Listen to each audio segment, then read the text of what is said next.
Alright, yeah, welcome back to some more Magic Arena, and today we're going to be doing some Brawl on a not Wednesday, because Wizards of the Coast were kind enough to make the Brawlers Guildhall, that event I can now actually acknowledge exists.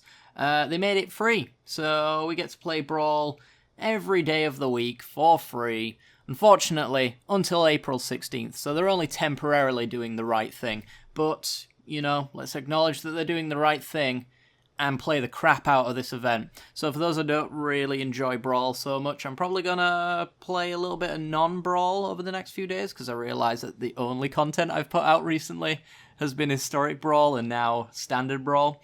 So for those who don't enjoy that kind of content, normal Standard stuff will be coming back, no doubt, but you know, just trying to take advantage of Brawl actually being on the client without having to go off-site to find people to play against. So today, as the right-hand side might suggest, we're going to be playing some Bantchantress. Now, if you're a patron, you already know about this deck. This one was a list that was played against us and absolutely raffle-stomped us, and it was really fun to see it go off. Now, I didn't actually get my opponent's list, but I used the cards that they played against us as kind of a shell to work out how to build this commander, essentially. So they went with Tulane, Teller of Tales, Bant colors and 2 for a 2/4 with Vigilance. Says whenever you cast a creature spell, draw a card, and then you may put a land card from your hand onto the battlefield, and then you can pay 3 to tap to return a creature, which can include Tulane himself, back to your owner's hand, so that you can do some cast triggering and protection kind of thing. So, Bantchantress, what is this all about? Well, it's all about a similar kind of Enchantress style of drawing cards when enchantments enter the battlefield, or in this case, just drawing cards when virtually anything enters the battlefield. And we're really much more consistent than the average Brawl deck as well. Since we're in Singleton, we do actually have a few ways of tutoring cards. So, kind of the build-around powerhouses of the deck are going to be Neoform. We've also got Prime Speaker Vannifar, so you can kind of see what we're doing here, and Enigmatic Incarnation. So these are the 3 cards that kind of going to roll us through the deck, and to a certain extent Guardian Project as well. We tend to see this card quite a fair bit, drawing cards whenever creatures enter the battlefield. It's a mini Tulane, as it were.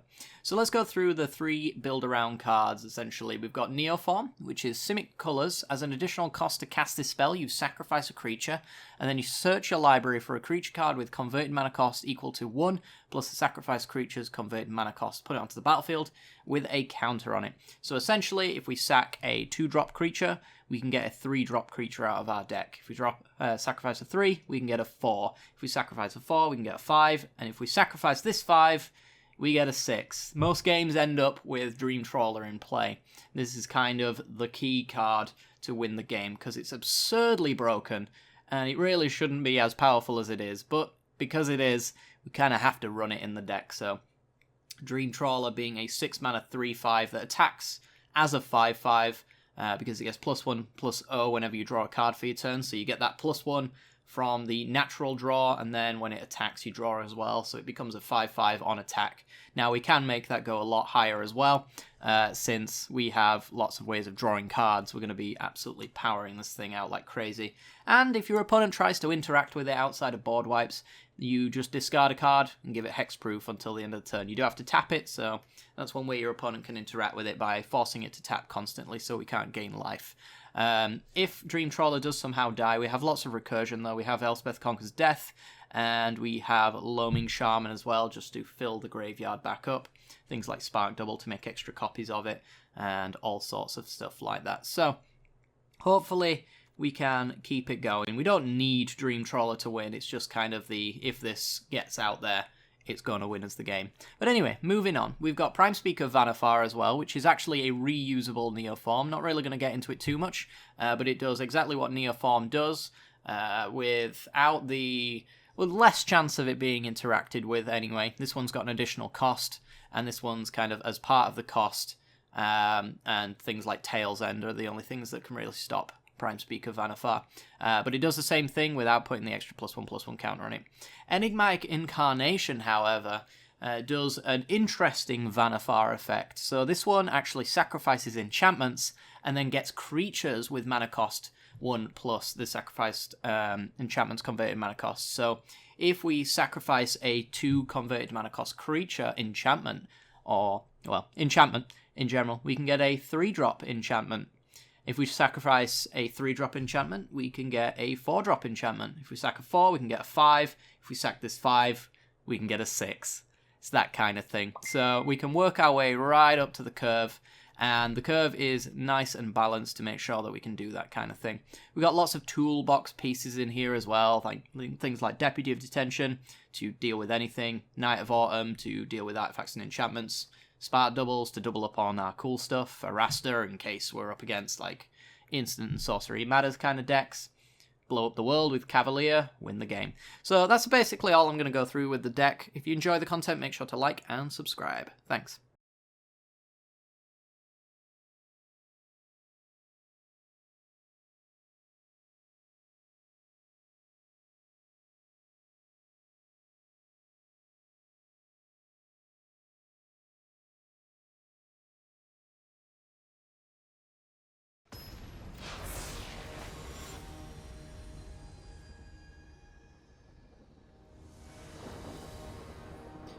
Alrighty then, we're in, and liking the look of this hand, we got turn 1 Gilded Goose, turn 2 Wanderer, and then off of the Wanderer we can play Gift of Paradise, and hopefully find and thin our deck with more land drops. So, yeah, totally fine with this one. Opponent's playing Rakdos the Showstopper. Not seen this one more than once or twice, so this is going to be interesting. So Rakdos the Showstopper is a 6-mana 6/6 flying, or flample, as the kids say.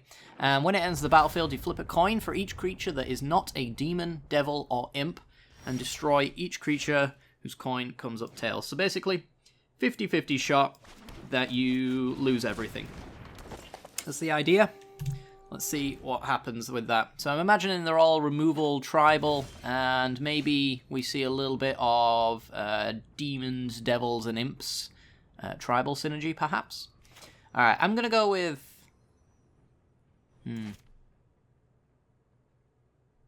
I'm tempted to go Citizen Champion first before the Gift of Paradise so we can draw a card. It's probably going to die, is my thinking. But that might just be okay.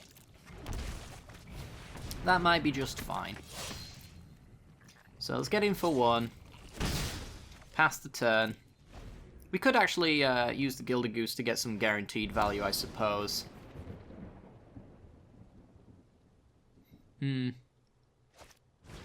Mana Geode. Alright. We're not too fussed then. We don't want to commit too much because obviously their commander is a board wipe. So that's something to keep in mind. We got Banishing Light, so we could use that on the Mana Geode to keep them pinched on mana. That's not something I'm against doing either.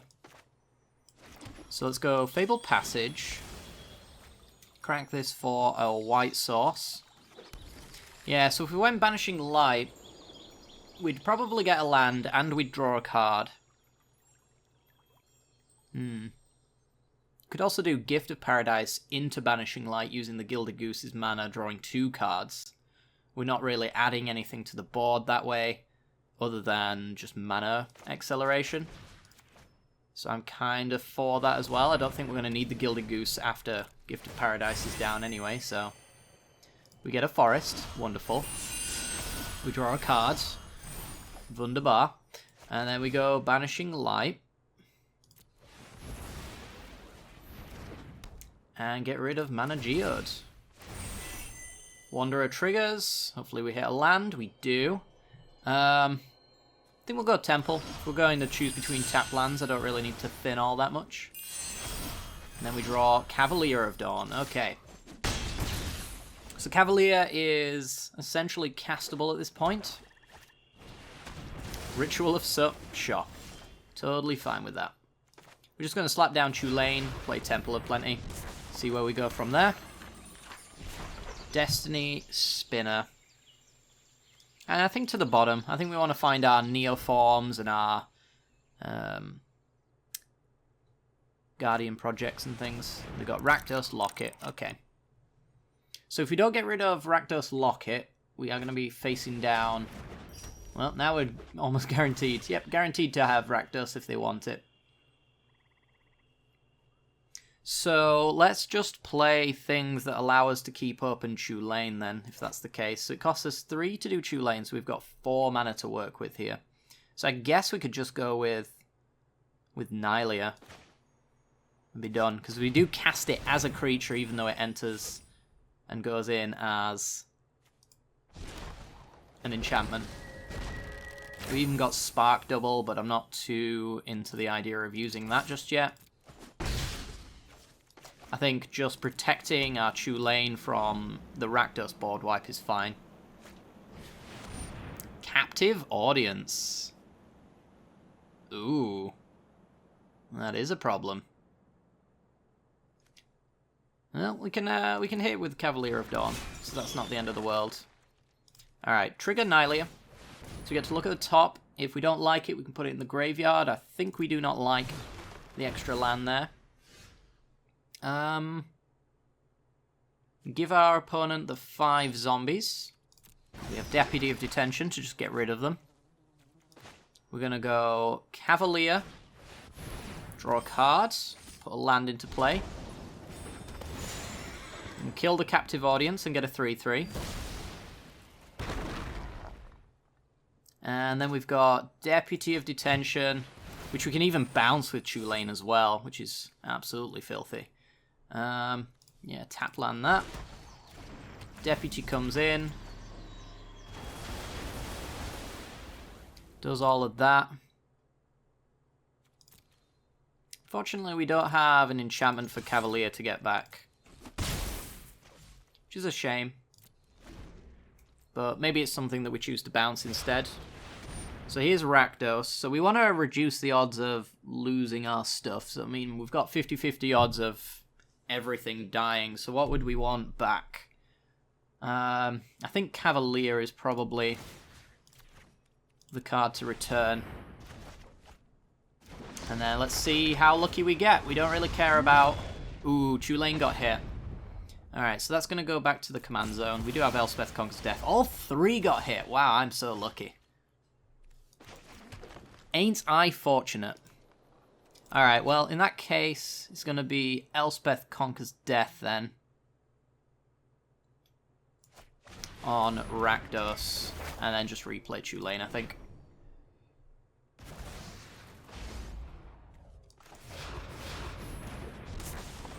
Alright. Can't protect Tulane, but we should be okay with that. Got Al Sayed if we can keep him around. Eat to Extinction. Alright. I'm gonna bet... Well, actually, no, we've got Exile or Command Zone, so it's gonna go to Command Zone. I was gonna say, if it died, I was gonna bet that I could probably keep my Conquer's Death around long enough. Theater of Horrors. Alright, well. Let's go Tulane again. Got lots of mana. We could actually double up on our Tulane with Spark Double. I actually quite like that idea. It's a trigger for Tulane. Gets us double draws off of every other creature. There are 8. 1, 2, 3, 4, 5, 6, 7. They need a land to play Rakdos again. I think this is fine. If even one Tulane lives, we're in a nice spot. Well, there's a land under Theatre, but they have to deal damage to us before they can get that land. But they naturally drew a land anyway. Let's see how unlucky I get again. 1 to the yard. So Spark Double can come back, which I think is what we want to do. Spark Double Tulane with an extra counter. And from here, let's do Alseid for protection, draw 2. You can kind of see how this deck goes off once the train's rolling. Alright, so we have Alseid as protection. Could go Cavalier on Rakdos, so that we have a nice attack, perhaps. I think we go Fertile Footsteps, thin the deck a bit. And, yeah, I think we'll play a 14-14 that draws us 2 cards. That seems okay. Temple in play. Incubation Druid, not too high impact, so we'll put that to the bottom. Draw something else. Incarnation. Incarnation, eh? Well, at this point, we could probably give our opponent back a Mana Geode, so that opens up a 4-drop, so we could do Archon of Sun's Grace. Got the Chimera in our hand, so we can get a Raster. We can get Vanifar. So there's some really good options there. I think that we're going to go for it. And yeah, I think we'll go and pass the turn, really. We're not going to trade off a Tulane. It doesn't seem worthwhile. So yeah, I think we'll give our opponent back a Geode. We could actually go 5-drop. We don't have one in the deck anymore. The Cavalier is our 5-drop. As far as enchantments into creatures go. We do have a 4 on the Gift of Paradise, actually, rather than giving our opponent a Geode. Yeah, it's probably better. So we got Vanifar, which I think is what we're going for, because Vanifar sacks Tulane to get us Dream Trawler. And then we Cavalier the your boy. Yeah, I think we'll go get Vanifar. Another land and a Theatre of Horrors. That Horrors is doing some work. So the problem our opponent faces is that their board wipes suck. Their board wipes get rid of virtually nothing here. So they're all on single target removal other than their Rakdos. They got Eugene, sure. So Eugene can minus and kill an Alseid. That's all they've really got options to do. Alseid can protect enchantments, for the record. So yeah, really all they can do is tick up here. Which is not really going to do much. And then it's just going to... Yeah, this is panic world building right here. And passing the turn. Okay. So. How do we want to proceed? Is there a way I can make my... If I could kill this token and give protection from red to Beanstalk Giant, that'd be really good. So let's see if we can dig. I'm thinking like Teferi Time Ravel is an option. Nadia Kraken isn't. Let's just get the lands into play as we go. Yeah, let's go Nadia Kraken. Worst case scenario is that we can make loads of tentacles and go full hentai with this Kraken. Should these card draw fails. Idyllic Tutor gets Prison Realm, so that's the win right there. Okay, so let's just decline, we don't need that. Got Night of Autumn, just gonna decline. So Idyllic Tutor goes and grabs Prison Realm. Prison Realm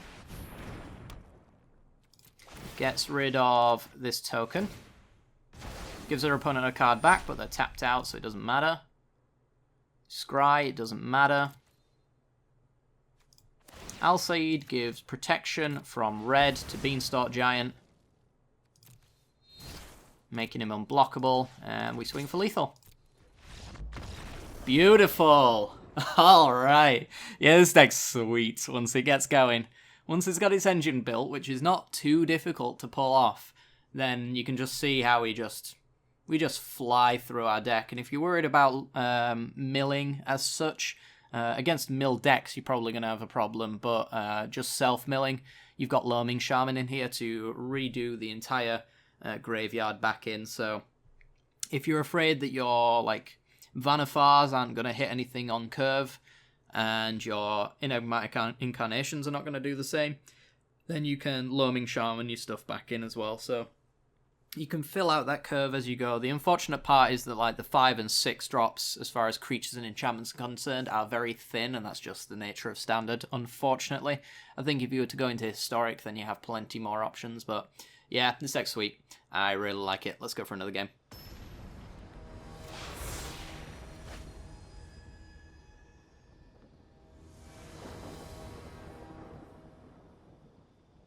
Okay then, we're in, and I like the look of this hand, so we're going to keep it. Doesn't look too crazy, but I think it is. I think it is.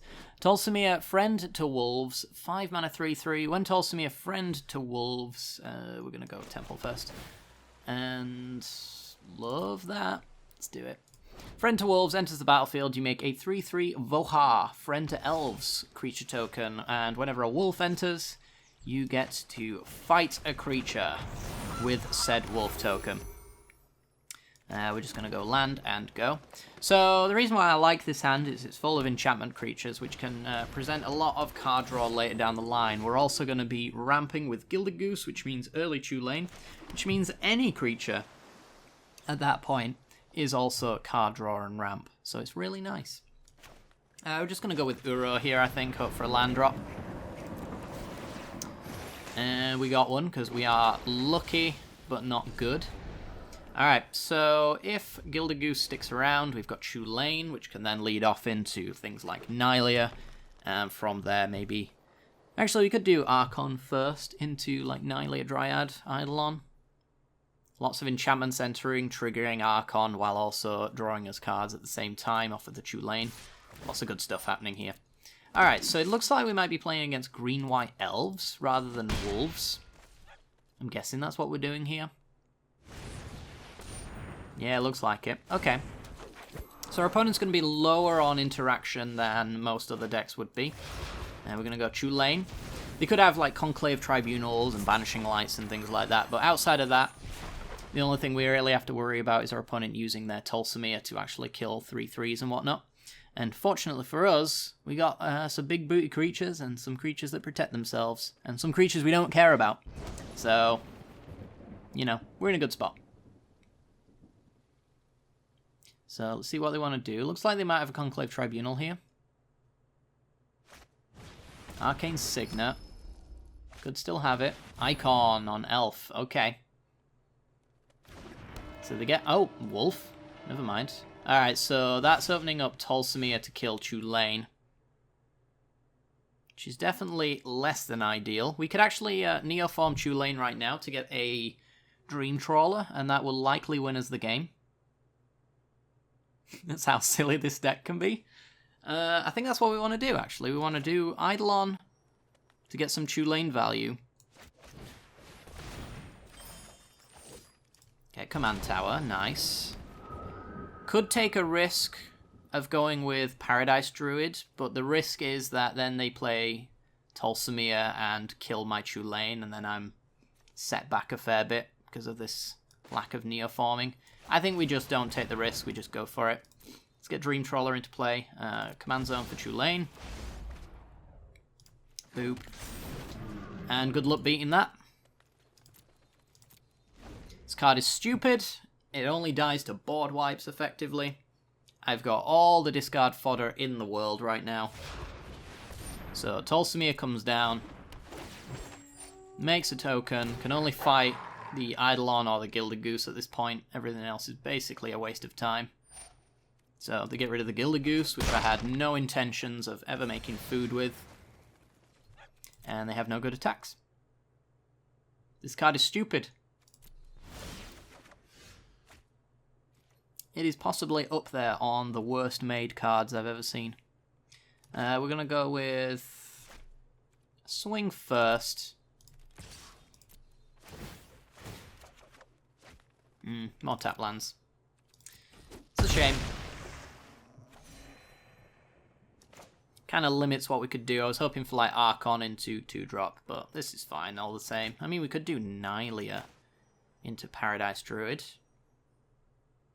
That's not the worst. Just leave the lands back for discard fodder. Could do with the cost reduction as well, and the tap land means that Tulane comes in as 6 next turn, so that's not bad. Yeah, let's do Paradise Druid, and I think we'll play Thornwood Falls. That way, if we get a land that's untapped off the top, we can go Tulane, Dryad.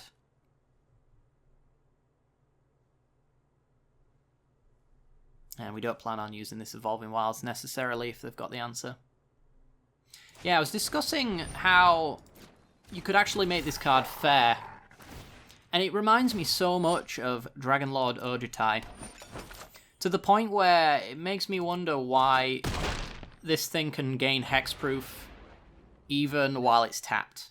Because Ojutai, when it attacks, it loses hexproof, so that's the risk that you have to take. This one literally has no risk, because it draws the card that you can use to discard it. So as long as you've got cards in your hand, which no blue-white deck ever doesn't, you're in a really good spot. We're going to take all this damage. We're at 33. Why should we care? We're going to gain like 6 life next turn anyway.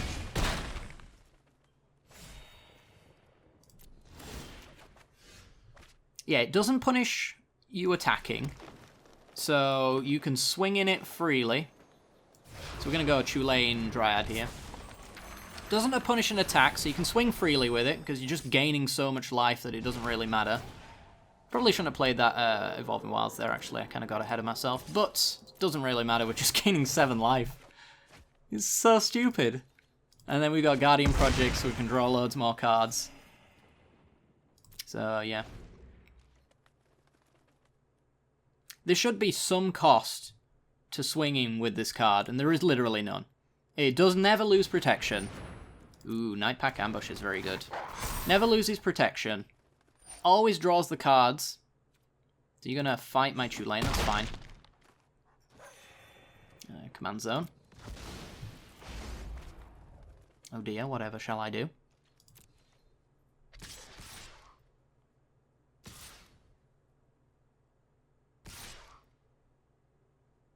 So all the profitable attacks they can make. I will block 3 of the damage and take the rest. We are losing a lot of life, but we're also gaining a lot. This is really not too bad. We're going to crack this Evolving Wilds, even though we don't have to. We're just going to do it so that we don't draw lands. Got the Dryad giving us 5 color mana, so it's really no issue. We drew lands anyway. Typical, innit? Guardian Project, and then I think we go Cavalier of Dawn. Cavalier will get rid of the Night Pack Ambusher, I'm thinking. It opens up better blocks. We got Spark Double as well. Beautiful. Alright, let's gain 7 life, draw another card. Got a Rasta, that's a good blocker. Opponent's at 15, I'm at 24. It's almost as though they never attacked us. I apologise if I'm coming across as salty on my own card, but it really is awful. It is the worst thing I've ever seen in my entire life. There's Yorvo, sure. And Ferocious Pup. So, can kill a 1-2. Good luck. And then it makes a 2-2, which can also do some fighting.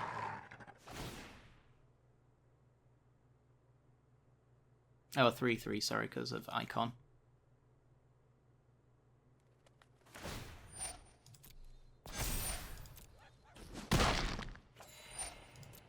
Oops, I guess? Oh, I see. They forgot to kill their puppy. Well, you'd be a monster if you did, so, you know, is what it is. Citizen Champion. Okay, well, we're just going to go Spark Double, Dream Trawler. Let's make 2 unbeatable threats. We're going to go Citizen Champion. Turn on Nylea. This game was over 9 years ago. And then we'll play an enchantment creature, which will draw us an extra 2 cards. Pump in the Dream Trawlers. I accidentally clicked that there. And yeah, it's just unwinnable. Just get Dream Trawler out and win. It's really funny when your commander just gets you a Dream Trawler. So, yeah. Ban this card. It's awful. Don't ban it. Just don't play it. It's awful. It's awful.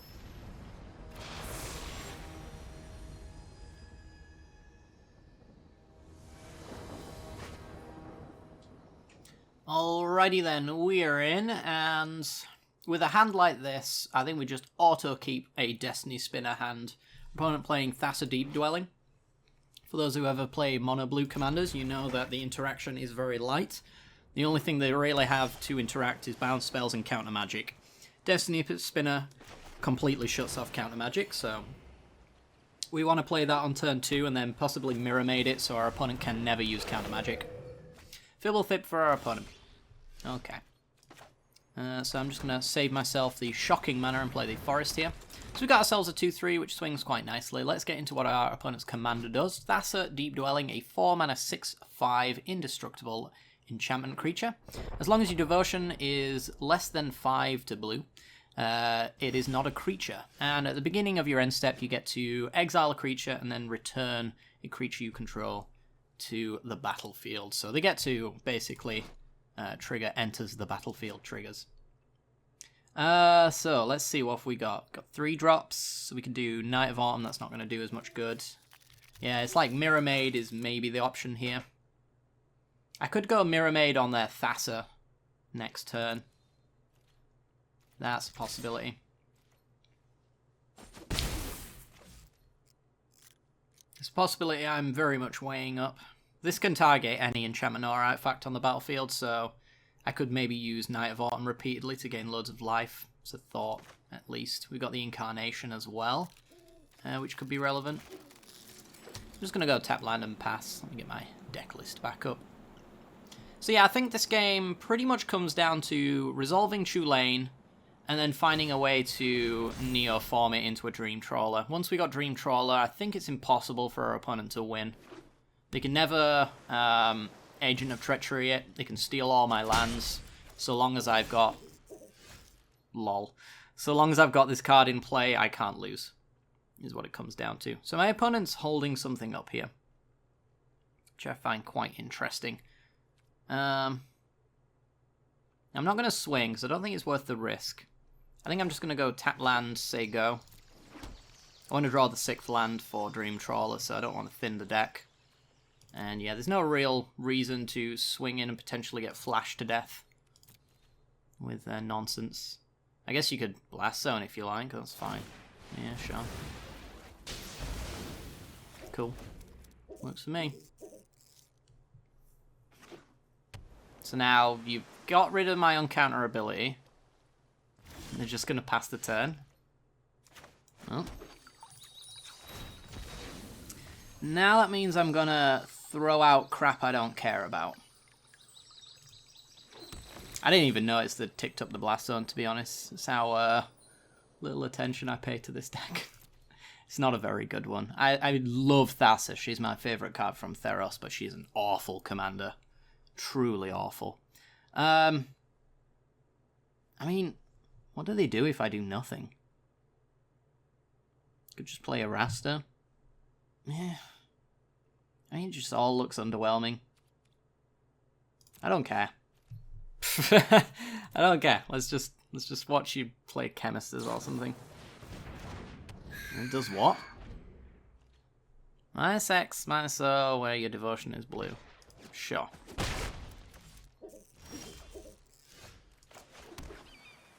Alright, so time to just throw out random crap. Let's go a Rasta, watch it get countered. Opponent's going to run out of those eventually. The only reason they Blast Zoned my Destiny Spinner is because they had counter magic. It's blatantly obvious, so yeah, let's just get it out there. Once they play something that taps them out of counter magic, that's when you know that their hand is completely devoid of it. So next turn, if they played Thassa, we know that they don't have any counter magic left, and we can slap down Dream Trawler and win the game. That's all this means.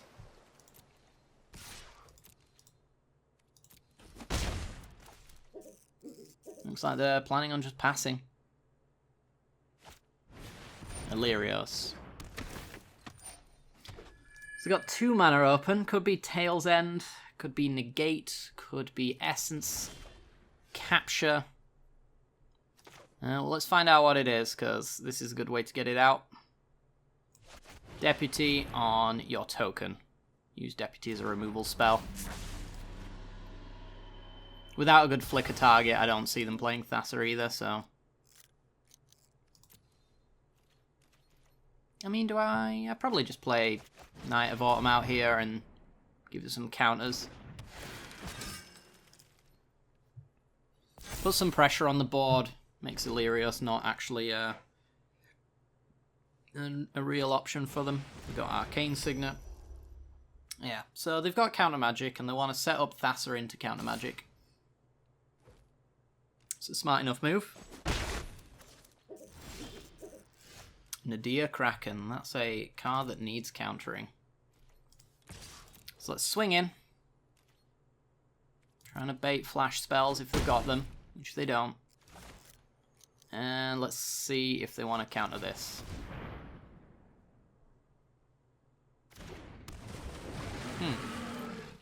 Interesting.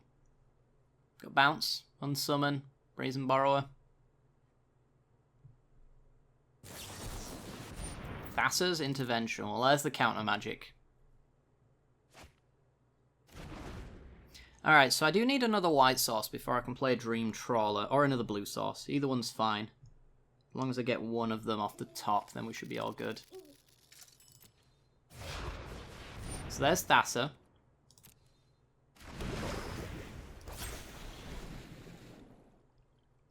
So we go Mirror Maid, target Thassa, and that opens up like a Flicker on Deputy, and then later down the line a Flicker on Night of Autumn to kill like Arcane Signet. So it's going to need countering. Can also actually use the tap effect, which is kind of funny. So Illyrios, getting those counters going. Yeah, there's some 3/2s. It's pretty good. We will make a token. Gonna go Mirror Maid. Actually, let's lead off with Incubation Druid. Just to get a feel for what's going on here, which is absolutely nothing. Now we have a Thassa. And I think we just end the turn. And flicker our Deputy. Steal, and get rid of their Thassa. Boop. There we go. So we can't do Night of Autumn on Thassa because she does have Indestructible. So destroy artifact and enchantment's not really an option for us there. But now we have a constant source of token destruction. Since there's nothing really under this except for our opponent's Thassa, which if they play it again, it's no longer under it. Something to keep in mind as well is last known location is a rule in EDH. So because we got rid of Thassa with Deputy of Detention, you can see it's glowing up there. The last known location of Thassa is underneath this Deputy. So even though it's in the command zone, if they can get rid of Deputy of Detention, or if I flicker it, Thassa's actually going to come back onto the battlefield. So that's something to keep in mind. Opponent realizes they can't win. They finally got to that position. Yeah, it's not an easy deck to win with is Thassa because it's pretty bad, unfortunately. Love that deck. Really would not recommend playing it though. But yeah, that'll do. Alright guys, well I think that is going to do it for today's video. I'm running a little bit short on time this week, unfortunately, so yeah, hopefully you've enjoyed anyway, and if you have, make sure to hit that like button, subscribe, let me know what you think of the deck down in the description. You best not have access to my description. In the comments section below. But other than that, we'll be back for some non-Brawl stuff for the next few days, I think, just to appease the non-Brawl lovers, because I do have a wide variety of Magic-related loving people here. Not all of them like Brawl as much as me and you do, but yeah. I mean, once we got Pioneer going, oof, I'm going to be all over Pioneer and maybe less on Brawl, who knows. Depends on the state of Pioneer when we get to it, I guess, but, you know, we'll see when the time comes. Other than that, though, thank you very much for watching. Hope you've enjoyed. See you all next time. Bye-bye.